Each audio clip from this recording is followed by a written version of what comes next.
from the soil. And the soil is a profound community of beings that we don't see.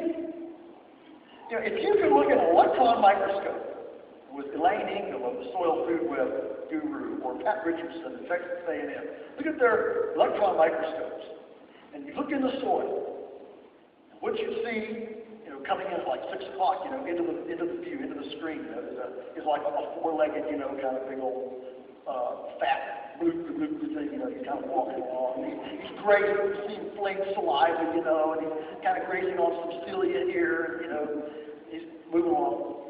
And it's fascinating, okay? And then all of a sudden, from 2 o'clock, comes racing in this six-legged narwhal-looking thing with a spear on it, you know, and he comes in and impales the boot thing, you know, and juice flies over and he sucks up this thing, you know, and the boot, you know, it starts to fall over, and all of a sudden from 10 o'clock comes in a 12-legged critter with a pincer, you know, on his head. He comes in, and before the blue thing can fall over, he goes in and knocks off his head, you know, and eats it. And this is what's happening out there. And it is a profound spiritual and physical truth that all of life is absolutely and completely and utterly dependent on this invisible world. And yet, who thought about it in the shower this morning? Who listened to business plans at the bank all day and asked, you know, I've never been into the bank and presented a business plan. Well, I've never presented a business plan, but anyway, I've never heard where a banker, you know, heard about a business plan and presented and said, wow, this is the greatest business plan in the world. This is fantastic. You know, we're going to be millionaires because I'm going to be your partner. And this is going to be fantastic. But I have one question. What's this going to do to the earthworms in your community? What's this going to do to the actinomycetes, the gibberellins, the mycorrhizae, the bacteria? See, we don't have a way in our culture to measure the value of the foundation of life.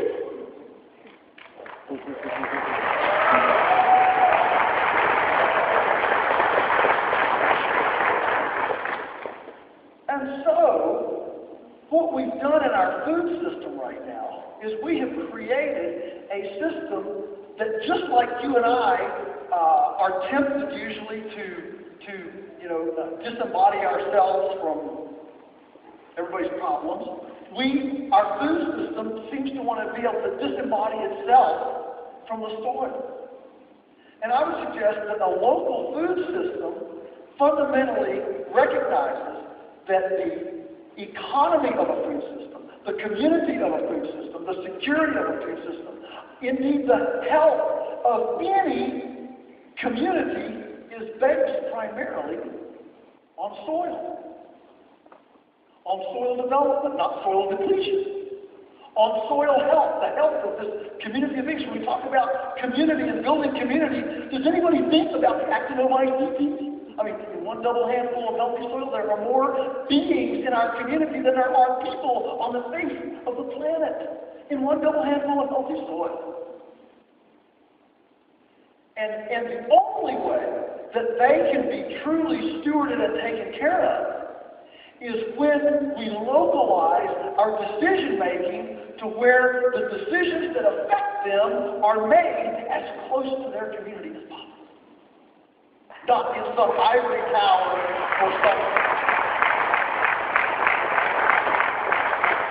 or some Wall Street office. So localizing the decision-making that impacts this invisible world is fundamental to existence. The other thing that we're profoundly ignorant about in our ecological umbilical is the carbon cycle. People don't talk about the carbon cycle. Well, let me tell you the carbon cycle. The sun. It shines down. photosynthesis, makes vegetable material. Okay? Biomass. Biomass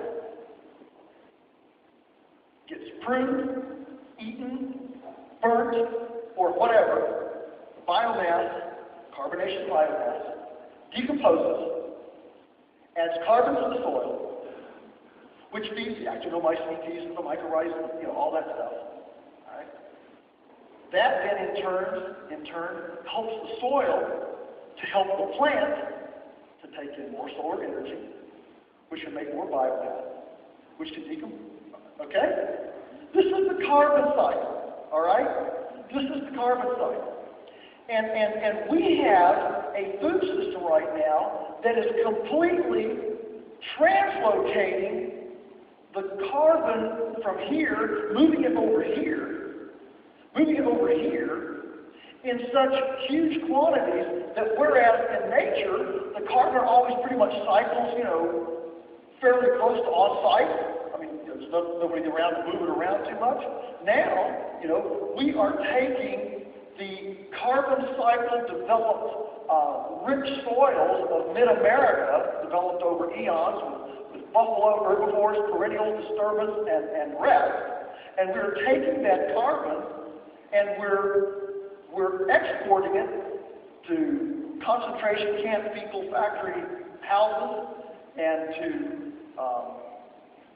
all sorts of production units where the manure from the animal that was supposed to be the restart button for the biomass accumulator is in such a volume on a certain spot that it becomes a waste instead of, as Michael Pollan says, a blessing for the on-site cycle. So we buy chemical fertilizers to make up the shortfall, to make up the difference, and we submerge these other areas where the factory farms are in toxic waste, and the whole beautiful cycle that's supposed to just be this wonderful, ballet, choreographed cycle becomes an ugly cacophony of disjointed disconnectedness. And so the beauty of local food systems is that it respects and honors this carbon cycle so that all of this production, consumption, recycling, and biomass production is done in proximity. One of the reasons for animals, all ecosystems have animals, and one of the reasons for animals is because they are the only thing that can transport naturally gravitationally moving fertility from the tops of hills to the sides of the valleys. They can take this fertility that gravitation moves to the valleys, and the animals can bring that fertility back up to the top of the hills. You ever wonder why herbivores always lie down and rest on the top of the hills? Well, so they can watch the predators. But really, it's so that they can bring the valley fertility and poop it back up on top of the hill to start the cycle. See, these systems were all done before tillage. And so this whole idea of carbon cycling is a critical one. And I would suggest that another ecological umbilical cord that we've broken is frankenfoods. and then we're gonna dose them up to keep them alive with antibiotics, and we're gonna drug all this stuff, and that way you can get C. diff and MRSA, in a hospital. Now what have I just described? Modern science-based U.S. government-encouraged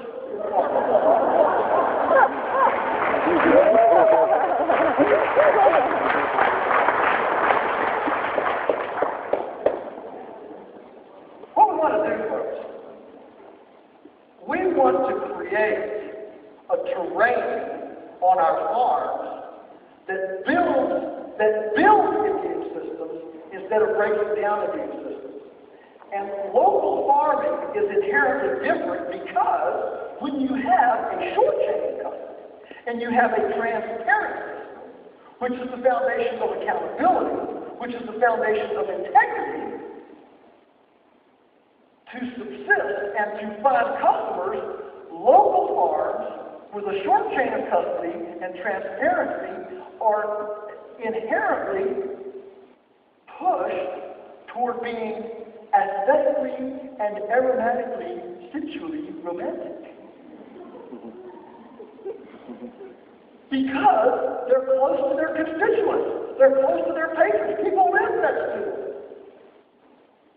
What we're talking about here is re-embedding the butcher, the baker, and the candlestick maker in the local community. You see, industrialism, the industrial economy, divorced us from our ecological womb. We got disconnected from it. I mean, you know, it could be epitomized perhaps by the fact that in the 1950s and 60s, it was a kind of a cultural universal axiom that breastfeeding was barbaric and Neanderthal. I would suggest that one of the worst resource losses in our country's history was our 25-year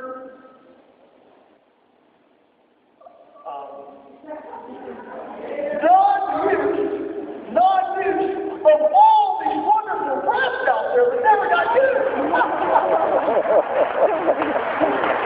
What a terrible resource loss. Who would have thought that, you know, by the 1970s we'd have the bearded brawlers revolution, you know, and Mother Earth and La Meche League and Lavaz and, you know, and all that kind of stuff. So, as we move forward with this local food movement, we're talking about a fundamentally integrated system where the butcher, the baker, and the candlestick maker, the landscape for gardens, for housing, for canneries, for abattoirs, is an integrated type of system. Which leads me to number 3. What do we have to be rescued from? I would say the third thing we have to be rescued from is the profound pride in a non-integrated. I customized this speech.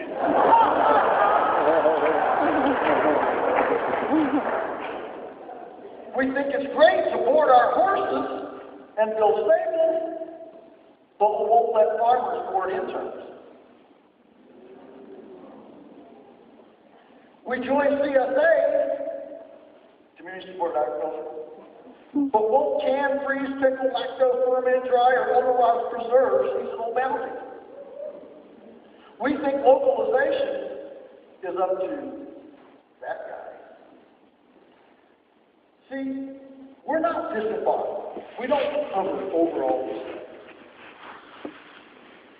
What we do is we give Greenie Awards for dining services administrators who have started trucking their kitchen waste and biomass to industrial composting sites 10 miles out of town, when what we need to be doing is reserving Greenie Awards for dining services who attach a chicken house to the back of the kitchen and don't truck the biomass anywhere.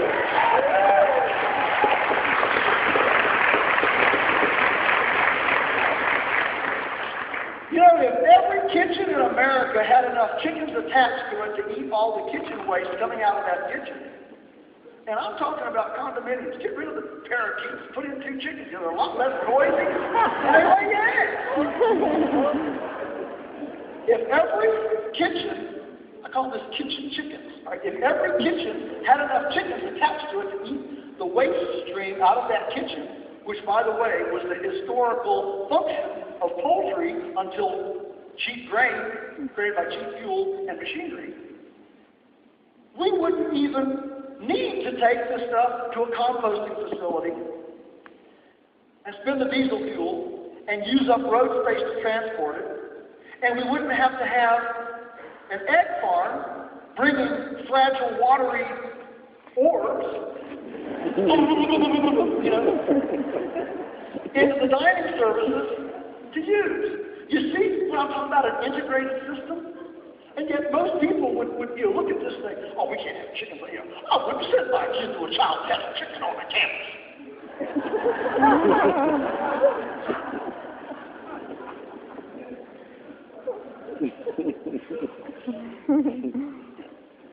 My ecological contribution was given at Nature Conservancy last year. I'm not going to send my child to a college test. Chickens, they stink.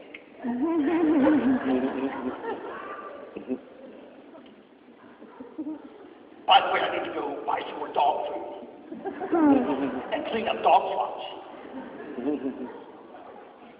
One average dog eats more and poops more than 10 chickens, and his poop is toxic.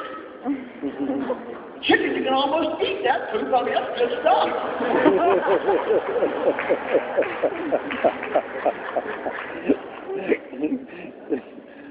And if you don't like chickens next to your kitchen, just put in a little vermicomposting bed. You know, you can have a worm bed, you know, they don't make much noise, you know, and they kind of do their thing. Worms don't make that much noise. They just kind of do their thing. And then you've got this wonderful worm casket, you know, throw on your edible landscapes. You know, instead of voting our ecological, you know, function by stopping our irrigation on our lawns, how about we install cisterns and create edible landscaping? You know, I think this can really be made sexy on college campuses. I mean, why couldn't you go to a college campus, you divide it up into quadrants, you know, and you create the whole edible landscaping on the college campus. You park your bat wing, you know, you park your all this stuff, and you go to edible. I mean, it doesn't take any more time to prune an apple tree than an ornamental, you know, tree. And so we have this edible landscape, we divide it, and the college students have their food app on their smartphone. And when they get up in the morning, they use GPS technology to divide the campus into quadrants, into sectors, you know, 1 through, you know, 150. And they get up in the morning, and they hit their app, you know, and it says, the strawberries in quadrant 5 are ready to pick today. And all students, next morning they get up, the pears, and, you know, quadrant 37 are ready to pick it. All students go, you know, climb the trees and pick pears, you know, and they just graze between clouds, and you embed, and what you do then is you surround our entire culture. We surround ourselves with this deep, gratifying, spiritually and visceral understanding of abundance.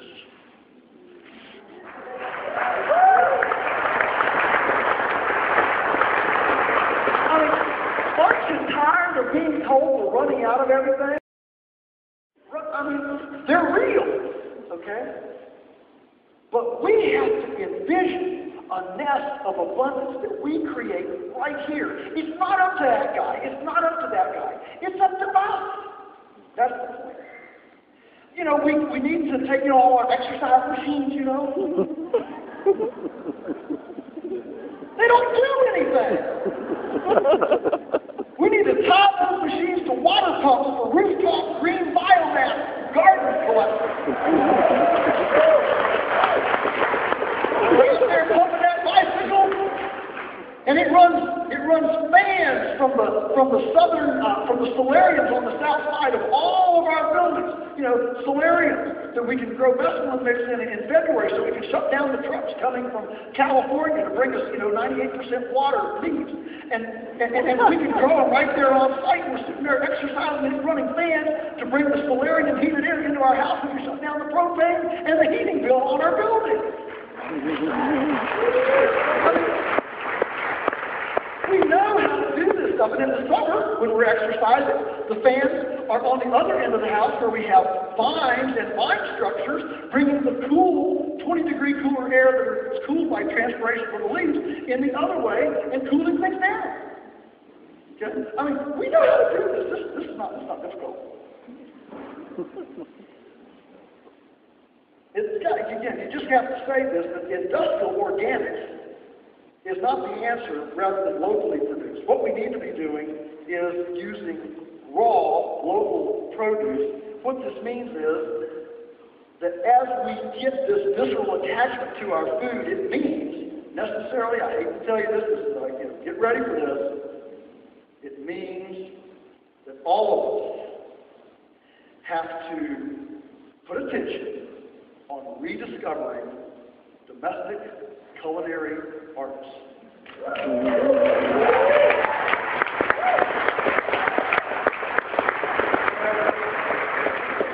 I wish I could tell you that it just would happen otherwise, but we have abdicated our kitchens, and we've assumed that Kraft mac and cheese will take care of it, and Cargill will take care of it, and Archer Daniels Midland, supermarkets in the world will take care of it. Yeah, we've got great care from them. I mean, we've got the world's we have the highest rate of cancer, obesity, type 2 diabetes, ADHD. 83% of all ADHD drugs in the world are used in the U.S. They've taken care of us very well, don't you think? So the most profound thing we can do is extricate ourselves from their grasp. Their grasp is in processed food. So what we need to do is rediscover our kitchens. I mean, we've never remodeled or gadgetized them with more techno-glitzy stuff. They've been more lost as to where they are. 30 years ago when we started, I'll be very sincere, all of our customers are women. All of our customers are women. Okay? I mean, men don't do anything but grunt, look in the refrigerator and say, I can't see anything. That's all they do. So 30 years ago, all of our customers knew how to cut up a chicken. And you could go to the supermarket and get boneless, skinless breast. If you want boneless, skinless breast, you got a chicken, you carved it up, and then you put the back and the neck in for stock, and that's what you did. Today, half of our customers don't even know a chicken has bones. And I got news for you, reconstituted, amalgamated, pressed together, glued together chicken nuggets in the shape of Dino the dinosaur is not a muscle group or a chicken. I knew that was for you, Chef, man. Here's the deal, folks. While we're all sitting here wanting that guy and that guy and that guy to do it, we have to get in our kitchens. Ultimately, local food is about domestic food preparation. It's fundamentally home-based. If we don't get this, we have to come home. Homes have to become the center of life rather than a pit stop between everything else that's important. That means your home and my home. And until we center our lives once again, in the home as being important and sacred in and of itself, just because it's home and it's the kitchen and it's the center of our life, until we do that, we will never move forward with this localization agenda. It's that simple. I wish it were different. I wish somebody else would do it all. They can't. They won't. And I would say that this disconnection has moved us toward a mechanical view toward life. And this is powerful. Because you see, the difference between mechanics and biology is that mechanical things don't heal. Biological things can heal. And we can be grateful that biological things can heal. We can heal spirit. We can forgive. We can heal. If you go out of here tonight and you drive home and your front right wheel bearing starts going thump, thump, thump, you can get out of your car, you can walk around there, and you can ask forgiveness all night to that bearing for not lubricating. You can lay hands on it and pray over it. You can walk away from the car and say, that's okay, baby, just rest, a year. That's fine, rest a year. When you come back to that car and get behind that steering wheel, start down the road, what's going to happen? Bump, bump, bump. It doesn't heal, does it? That's the difference between mechanics. And yet, we have an entire culture, as we have disconnected ourselves from our animals. I mean, people don't know. I mean, a lady was at farmer's market last week, and a guy came up to her and said, buying goat cheese. He said, you have to kill the goat to get the cheese. He said, Yes, but we do it very humanely. And we've allowed ourselves through this for our thinking to be co-opted by a culture in which fundamentally food is viewed as mechanical. You know, our mantra is grow it faster, fatter, bigger, cheaper. We all know that that's inherently no good, because if that really were a way to help, you know, the average NFL football player would be dead at 57. You know, when your neck is bigger than your head, you're a freak of nature. Nature weeds you out.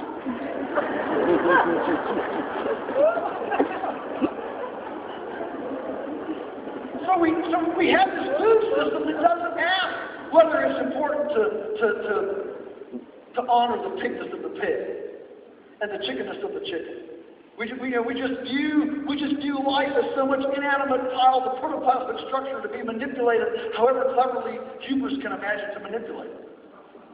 And I would suggest that a culture that views with that kind of disdain and disrespect and manipulative mindset the very essence of what is going to sacrifice itself, whether it's a vegetable or a plant, vegetable or an animal, it's going to sacrifice itself that I may live,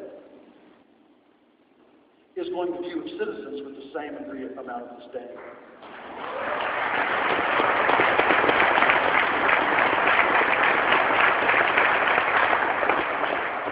Local food harnesses symbiosis and synergism in deep relationships among plants and plants, plants and animals, animals and animals, because people, see, here's the thing, people can't abide being assaulted by a mechanical food system that they can see. It's like Michael Pollan said in Omnivore's Dilemma, if there were glasses on all factory farms, it would fundamentally revolutionize the food system, because we couldn't abide seeing it. If the average person went into a centralized processing facility, whether it's Campbell's soup or whatever, or a slaughterhouse, it would change. It would change the way we eat. See, there's a sacredness from field to fork, and we're the repository of that sacredness. We're supposed to preserve that sacredness. And finally, what's the other thing that the local food saves us from? I would suggest that it saves us from a dependency on the global corporate food police fraternal agenda.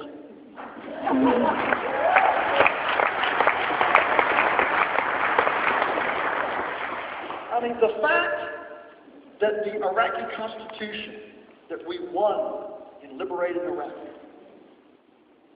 denies Iraqis the freedom to save their own seed. The fact that Monsanto sues farmers whose plants are impregnated by uncontained, promiscuous orgies of new life forms is unbelievable.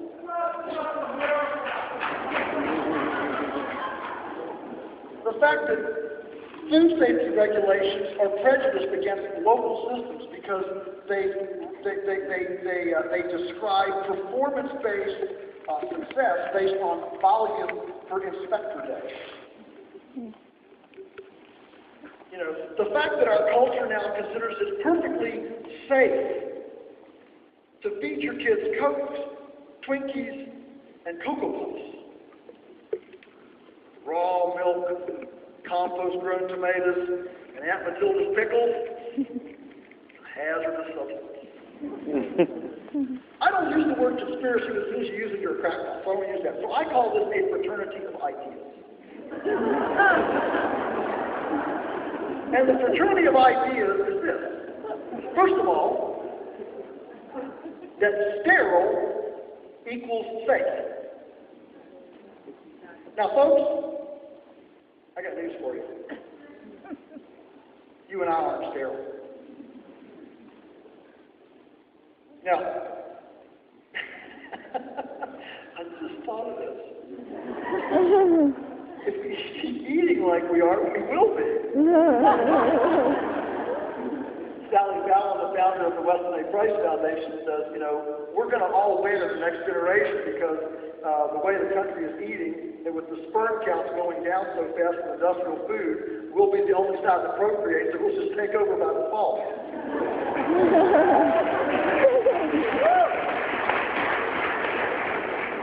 But this sterile thing is powerful because it stems from the fallacy of the lethal dose.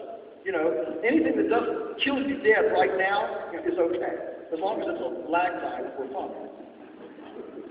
According to MIT, you and I are only 15% human.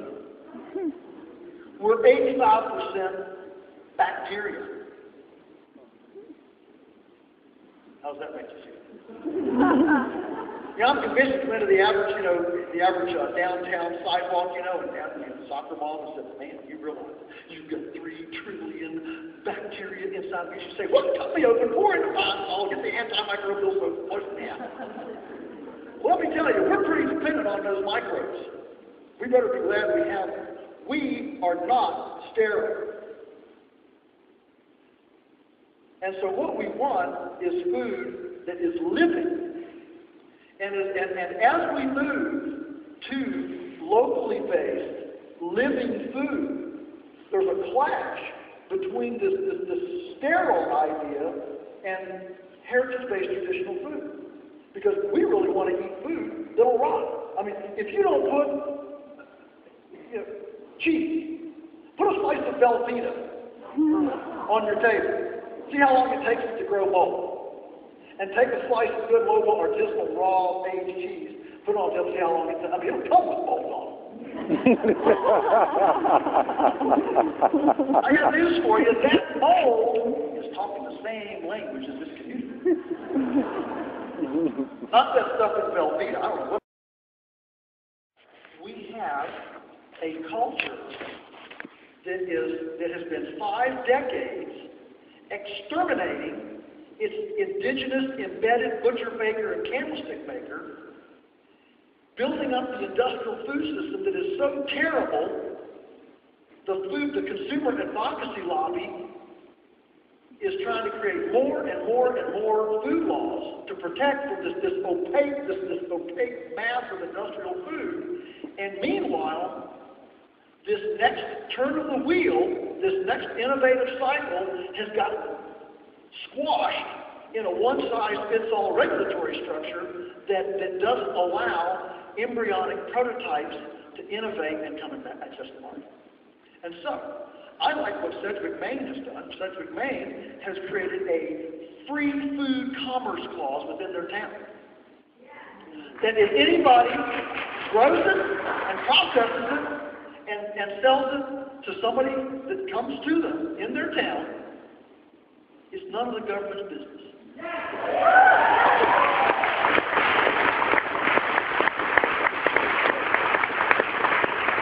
I think it would be great. Wouldn't it be great if Boulder did that? Imagine. I'm telling you right now, folks, I don't prophesy. People ask me, what do you see in 50 years? I never answer those kind of questions. But I can tell you this because I know I'm dead on. If that happened, there would be an explosion of home-based, cottage-based, church kitchen-based canneries, thick stew makers, quiche, egg noodles, bread, muffins. There would be an explosion. And the food, because it didn't have to jump through a million hoops and pay $500,000 just for the license to start, would be competitive with supermarket prices.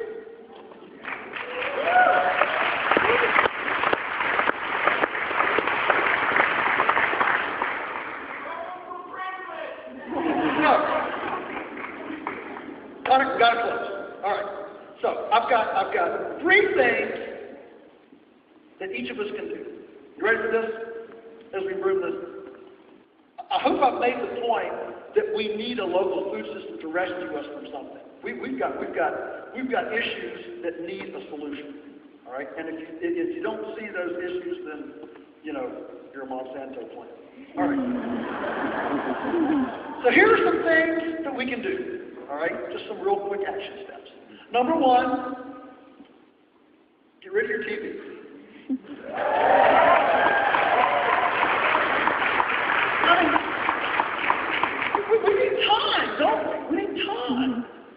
Now, I saw a statistic just lately, heard it on the news, so I'm sure it's true, that the average American male between 24 and 35 years of age, now I want you to think about this demographic, between the average American male between 24 and 35 years of age spends 20 hours a week playing video games. No wonder we can't get anything done. You get rid of the TV, get rid of the cell phone, get rid of the computer, you get lots of stuff done. I don't mean all the computer and all that stuff. But I do mean get rid of the TV. All right. We need time, folks. Here's the truth. When we say we don't have time and money for this, I've been accused of this is really an elitism movement, all sorts of things there. But at the end of the day, folks, we make time for things we think that are important. We do. And we somehow scratch together some pennies for the things we think are valuable. We do. Okay? So, once you've done that, here we go. Number one, discover your kitchen. Emancipate yourself from processed food. I think that's the number one thing that we can do to quit patronizing a system that floats on oil and floats on mechanistic food thinking. Number two, go on a food treasure hunt around Boulder. Use your time and money that you got freed up from getting rid of the video games and TV. Use your time and money to patronize your embedded producers. They're here. They're all around you. Many of them are here tonight. Go on a treasure hunt. One of the most amazing people I ever ran into was a Toronto attorney. A lady. We did a panel together at the University of Guelph. And she was a six-figure, high-powered attorney living in a fifth-floor condominium in Toronto, big city, a lot bigger than Boulder. And she and her husband had a baby. Well, she had the baby. Your husband didn't much. She had the wow, okay, this is a big deal. I'm responsible for this little life. So first she decided to breastfeed. That's cool. And then she and her husband said, well, what else can we do? So they decided, they talked over, and they decided that they would commit all of the recreation, entertainment, time, and money that they would normally use for the next 12 months. Follow me? All the recreational, that means the bike riding, that means the horse riding, all the recreational time and money that we're going to use for the next 12 months, allocate that time and money to go on a food treasure hunt around Toronto and find their food, with the result being at the end of 12 months, their pantry would not have a barcode. She stood there in front of these students and said, we did it. Now, I'm not telling you got a barcode you're in sin. Don't even think about that, okay? But I am saying, I stood up and saluted them. Man, now there's a high bar. If she can do it, what's wrong with me? And number three, grow something yourself. Grow something yourself. Growing something yourself has all sorts of benefits. Even if you've got just a patio and you grow pots of things, all right? People have been even growing stuff under grow lights.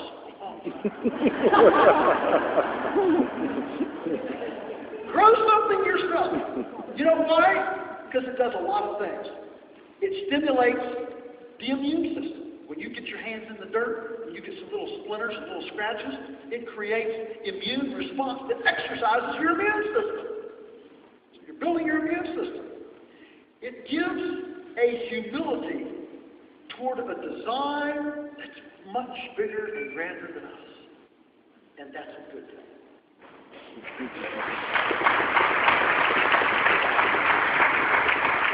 It gives a visceral connection to your ecological womb that you can touch, you can smell, visceral image, not some virtual image. And it allows you to participate in healing. Healing, ultimately, is what this is all about. We can talk about healing economies.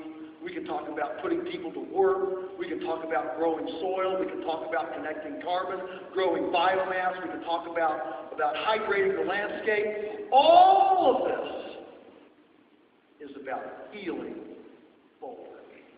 If we can commit ourselves to that, we will have fundamentally created a nest that we all want to live in. God help us to do it.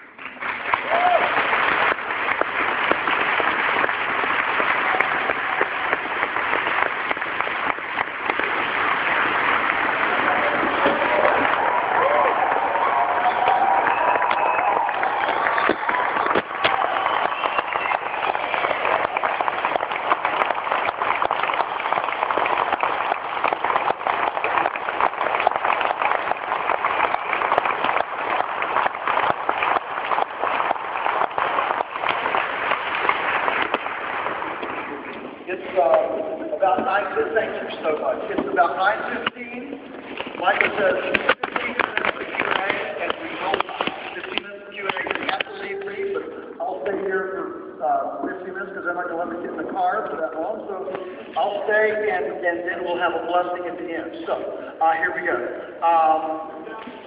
Anybody? Here's a microphone, and we'll go 15 minutes and 15 minutes only. Let me put my watch on so I watch it. And you throw spitballs at me if we go past 15 minutes. So don't be bashful. When I do Q&A, everything's on the table. Marriage things, inheritance, child rearing, politics, religion. I mean, it's all okay. Yes, ma'am. Joel, thank you so much for all the books that you write and the speaking that you do. I know your farm has got to ask you for a lot as well. In your books, you've written about life infrastructure, so for the animals and whatnot, not investing so much money and getting bogged down. It's a little, maybe a tiny bit off topic, but how does that relate to human structures? I think a lot of us get trapped in cycles where we're tied to our mortgages and our loans and that sort of thing. And particularly, personally, I'm looking at building a community house that I envisioned for multi-families, for people to stay, for workshops, this kind of thing. And in my mind, it's huge. It's this big, solid structure. Do you have any ideas on lightweight, mobile humans? Sure. Everybody heard the question. I think the microphone enables everybody to hear the question. Structures. Yeah, we're all about lightweight structures because everything moves. And it really helped us last week in the earthquake, The animals just thought we were moving, to a new spot. It was pretty cool. When your shelter doesn't even have a foundation, it really takes an earthquake quite well. So how does that relate to human structures? I'm not an architect, all right? But the way it relates is that we want to build structures that are resilient and use materials and designs that make them adaptable and changeable. So that if the particular use we've thought about becomes obsolete or inappropriate, we can make a change. I really think the Powhatan Indians down in Virginia had the best idea. They've been over these saplings and covered them up with buffalo skins, and these houses decompose every 15 years. Well, if you think about it, 15 years is about as long as a particular house where you get married, you get a little house. You have kids, you get a bigger house. And then the kids are gone 15 years, you get a little house again. And so this decomposable house every 15 years is a pretty good idea. And so I like the idea of multiple use infrastructure. Also, infrastructure that utilizes earth heat and warmth and southern exposure, southern aspects, and all these dynamic things that make it function on the landscape as a growing out footprint of the landscape. and not some just monolithic structure that has this big, heavy footprint. So, not knowing any more than I do, that's what I would suggest. In that. So what you want to do is you want to have structures, you want to have financial. I mean, you even mentioned financial devices and things like that that are movable, that don't lock you in that are transferable, that you want to be able to move around, so you don't lock yourself into it. And let me say on that, I think that when we look at, for example, energy. Let's take energy. I think that. Again, we look at big single-use capital-intensive infrastructure that locks the next generation in the same thing. I see a big difference between some backyard alcohol plants, for example, compared to a tax-subsidized $50 million monolithic alcohol plant in Nebraska that we build. That whether we need the fuel or not, or whether the plant devastates, the inflow of raw materials out 50 miles from it and devastates that or not, the fact is, by gum, we built that plant and we're going to use it. What happens is, when we build big stuff, it enslaves us emotionally, if not economically, because our investment is so big. And so the way I see energy is, one guy's got a woodlot, so he has a little wood-fired steam engine plugged into the grid. Another guy's got a creek that drops out of the mountains. He puts in a little pellet wheel, plugs that into the grid. Another guy's on a ridge, a windy stack. If the wind comes, he puts in a windmill, plugs it into the grid. Another guy wants to make biodiesel. If he lives close to town, he goes around the restaurants, picks up the biodiesel, makes that. He runs a generator, plugs that into the grid. The point is that the cumulative effect of all of these decentralized little gifts and talents bring it to where we all share. And what it does is it takes that kind of thing and decentralizes it. And I see that from an infrastructure standpoint the same way as our portable structures, as what you're talking about with lightweight construction, is so that it can be decentralized, lightweight, and gentle footprints. Okay? Good. All right, next question. Just going to interject. Joel will be signing books outside after the Q&A. Okay. Books outside. Okay. Everybody should buy one. By the way, I got a new one coming out October 1st. It'll come out in audio, Kindle, and hardback the same day. The title is, Folks, This Ain't Normal. I'm a faculty at CU and teach hydrology. Yes, so I'm very much aware of what you shared very beautifully. But there has been a small student group called CU Going Local that formed about 4 years ago. They're trying to localize their food. And they have 2 gardens they have planted here at the campus. The thought that comes to mind is that in your wisdom and your insights, we need to impact the academe. Even simple things like growing a garden in the student union and using those vegetables to feed, instead of feeding junk food, we just go and see the student union at CU. There's complete disconnection, reaffirming what we just shared. So what I am asking you to go in partnership with us means in a bigger sense, and take this message to the university system and college system in the US. Just a simple idea of growing local food in the student unions, feeding students, as a symbolism of this revolution that we are witnessing. Make sure I understand the question. Is your question, is it really as simple as growing your own food on the... Yes.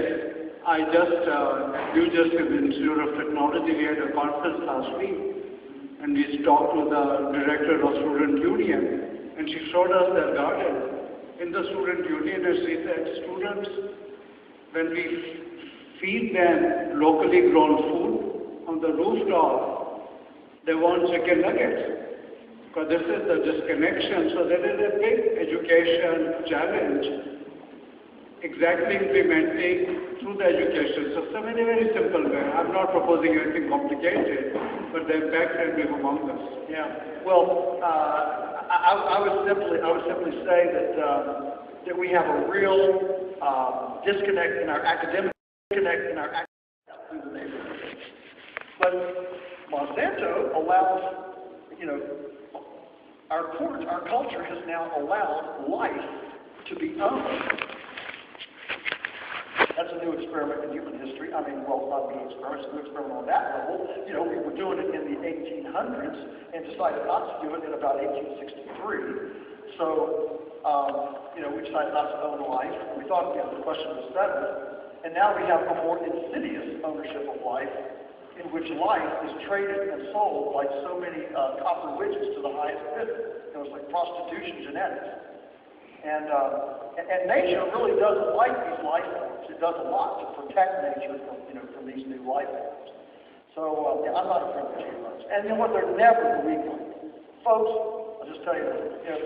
If through some transgenic modification, some 1% increase is made in forage production, for example, man, it'll make the front page of the New York Times. On our farm, we get 5 times the county average production on forage through our biomimicry of herbivorous perennial disturbance rest cycles, and we don't even make squat. Why? Because we're not buying New York Times ads. And so, anyway, I have no problem calling the proponents of GMOs, especially the Monsanto outfit, somebody who trespasses on me and that demands royalties for my Franken-impregnated food. I call that evil. And somebody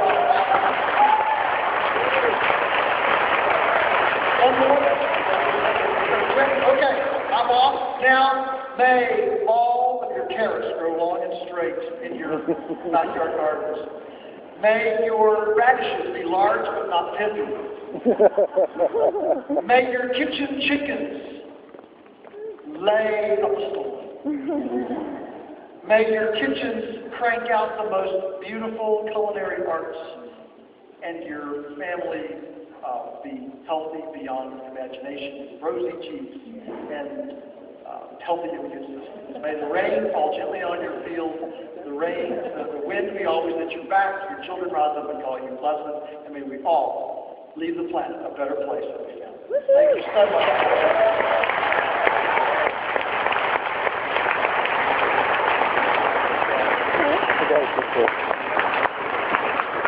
Thank you all for coming tonight.